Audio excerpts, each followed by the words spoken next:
What is up, degenerates? Happy Sunday, November 2nd. Today we do our weekly top 10 where we pick the highest yielding top 10 of all the funds we cover. We cover Yield Max, Roundhill, Defiance, Bitwise, Yield Boost, and Income Blast. There's a bunch to choose from, which I love. It's good for us because, competition may hurt those individual companies, but it helps us because we have a lot to pick from. I own 19, as of right now, 19 option ETFs, high-yield ETFs. So let's just jump right in. First I want to just talk about Bitcoin. Bitcoin is up today. Again, Bitcoin trades 24 hours, even on weekends. Up a little, up to over 110 again, 110,000. So that's good. And a lot of our funds track Bitcoin in indirect ways. iBit follows Bitcoin. MicroStrategy is related. They're the largest corporate holder of Bitcoin. They own almost 700,000 Bitcoin, not dollars worth, coin. So that's sweet. Anyway, let's get to the top 10. Number 10, a new one to the list and a brand new fund. It's going to be, and I fixed this this ribbon so it's always there so I can do this easy other than yesterday. It's ARMW. That is a Roundhill fund, brand new. They do covered calls on ARM, which I'd never heard of. I looked them up. It's a British semiconductor company. They've been around for a long time. They launched, I believe, at 50. They're at $52. They've only made one payment, $1.17. That is a 116% yield, which is, like I said, they're brand new. They just paid once. We'll see if they can continue that type of yield and see if they move up on the list or if they get back off the list. But anyway, the average of the top 10 is 148%. So let's go to number 9. And I hope my audio is good. It's been staticky. I do apologize. I've tried everything. I did try one more thing. I took off in the YouTube settings. YouTube automatically enhances your audio. I turn that off. So hopefully that helps. If not, I don't know. New mic maybe. We'll see. Number 9, previously number 10, is from Bitwise. IMRA, I-M-R-A. They do options on Mara, which also tracks Bitcoin. They're at 31.33. They pay monthly, which I know a lot of people don't like. They like that weekly. They don't like to wait a month to find out what the next payment will be. They're averaging $3.26 a share. It's a $31 fund. Payments went down but back up. Last three were $3.86, $2.89, then $3.01, back up. And they're yielding 124%. I do own some of this. I do drip it. So I'm adding more shares every time they pay a distribution. They will not pay one in November because they declare Thanksgiving week, but the payment's not till the following Tuesday, which is December 2nd. The good news is they'll have two payments in December. December 2nd and then end of December. So that's good for them. They were number 10. They are now number 9. Number 8 stayed the same at number 8, 2 weeks in a row. MST from Defiance. You guys that hate on MicroStrategy, MST's doing it right. It's only a $5 fund, but they're paying 12 cents a week.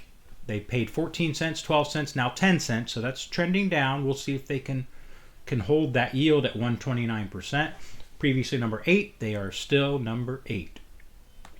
Down from number 6 to number 7 is HOYY. That is a yield boost on Robinhood. They have paid their weekly. They pay Tuesdays, 60 cents, 57 cents, and 60 cents. Pretty consistent. And you'll see that with a lot of the yield boosts. They're pretty consistent payers. They are at 137% yield based on those three. I like to average 3 to get the yield because you can't go by just one payment. We learned that with like BitK from Income Blast, which I love. They were number one a couple weeks ago. They paid a massive distribution, and it's gone down, a lot lower since. But I still own it. I can't drip it because with BitK on Robinhood, you can't drip fractional shares or something like that. So it won't let me drip that one. So that one just goes, into the bucket, and I add that to my number one, which I also drip. I also own. You probably know by now who's number one, but we'll get to it. Number 6, up from number 7. Hoy switched places with TSYY from Yield Boost, my largest holding. Price has gone down since launch, but the 141% they're averaging way outpaces that NAV loss. So they paid 20 cents, 20 cents, 20 cents. Like I said, Yield Boost, pretty consistent with their distributions. Up from 7 to number 6. That's TSYY. They do double leverage on Tesla. Down from number 3 to number 5, SMYY. SMCI double leverage is their underlying. That's also Yield Boost. All Yield Boost pays weekly. They're at $23 a share. They're averaging 69, 64, and 61 cents per week. That is a 147% yield. Down from number 3, they are now number 5. Number 4, down from number 2. COYY, that is a Yield Boost as well. You'll see a lot of Yield Boosts here, and I think you'll see them a lot on the top 10 because they're consistent for the most part. COYY, it's a Coinbase double leverage that they trade on. It's CONL is the double leverage fund that they trade options on. $13.70 a share. The average of the last 3 is 40 cents a week. They've paid 42 cents, 38 cents, 40 cents. Again, consistent. 154% yield. I know a lot of people love COYY for the yield. They don't like the decline in the NAV, but again, their yield outpaces their NAV loss. So, I have no problem with that at all. We're here for the money. Show me the money. Number 3, up from number 5. Who's it going to be? Himy, HIMY. $14.64 a share, pays weekly. 51, 46, and 40 cents the last 3. That averages 45. That is a 163% yield. Up from number 5 to number 3. Number 2, up from number 4. IMST. And Bitwise, it's monthly. Doing options on MSTR. Again, 2 payments in December, none in November. They're at $23.73 a share. They paid $3.48, $3.75, $2.88. Those are monthly, like I said. Averaging $3.37 a month. That is a 170% yield. Up from number 4, that's number 2, IMST. And number 1, remaining at number 1, the reigning champ is iKoi from Bitwise. Again, monthly. If you don't like the monthly, go with Himy. That's number 3. But iKoi is number 1 as far as yield. They're at $28.25 a share. They've paid $5.16, $4.79, and $3.93. So it's trending down. We'll find out, December 2nd, I believe, what the next one is. See if they can keep up with this. But that's a 196% yield. Total degenerate. Previously number 1. Still number 1. I think it was number 1 2 weeks ago as well. So that's the top 10. Let me know what you think.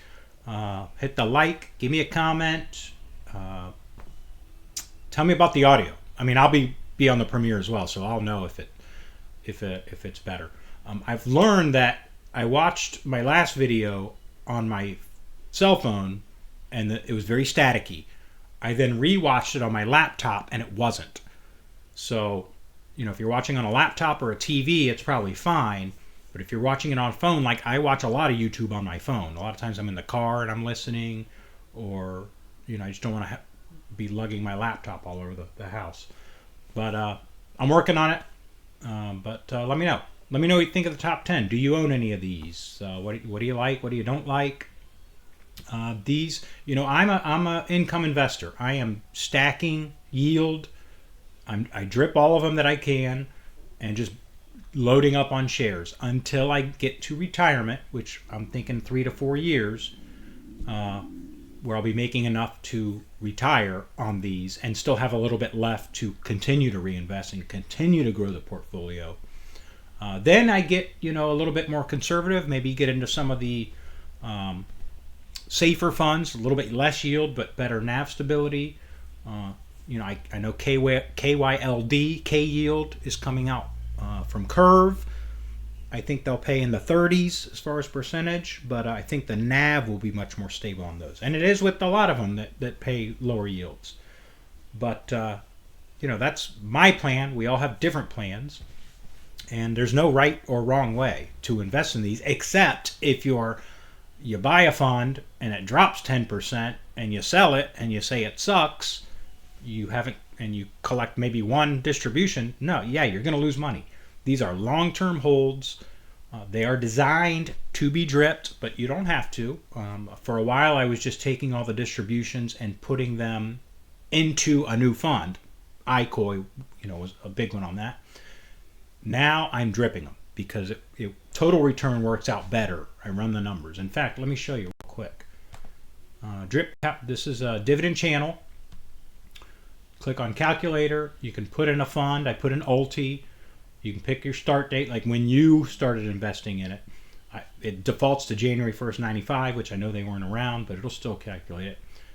You click chart, 10,000 invested, and you get this.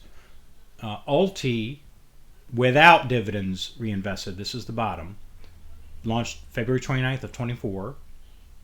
This is as of Friday's price.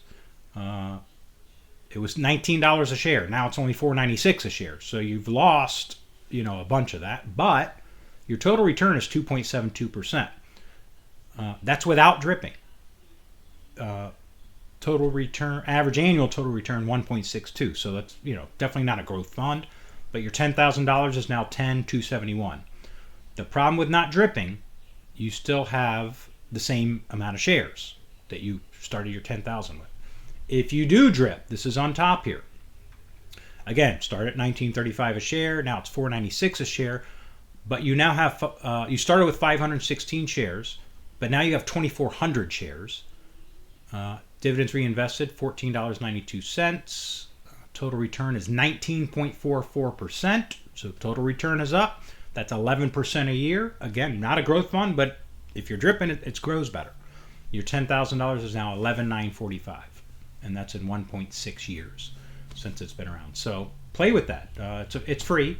They may have a sign-up, a paid version, but I like that. I also look at stock analysis, and I think this is, I have Misty up. And if you see total return on Misty, 185%. It's down. It was up in the 300s when Misty was at their peak, in July-ish. But still, you can get growth from these funds. It's better if you drip them, but again, you don't have to. I don't worry about the NAV at all. I've got, as long as I like the underlying, in this case, MicroStrategy. They've suffered lately, but I'm still bullish on them. And you got to like the strategy that the fund uses to trade options on MicroStrategy. That's a yield max fund. They do a synthetic stock position, buy, call, sell, put. Then they sell covered calls for the income. So that works best when the price rises slowly. When it goes up too much, you're going to lose on that income. If it goes down, you're going to get the income, but you're going to lose the share price. Anyway, let me know if you have any questions. Get back to your Sunday and have a great day. And we'll see you. We'll do something tomorrow, and we'll talk to you then. Have a great day.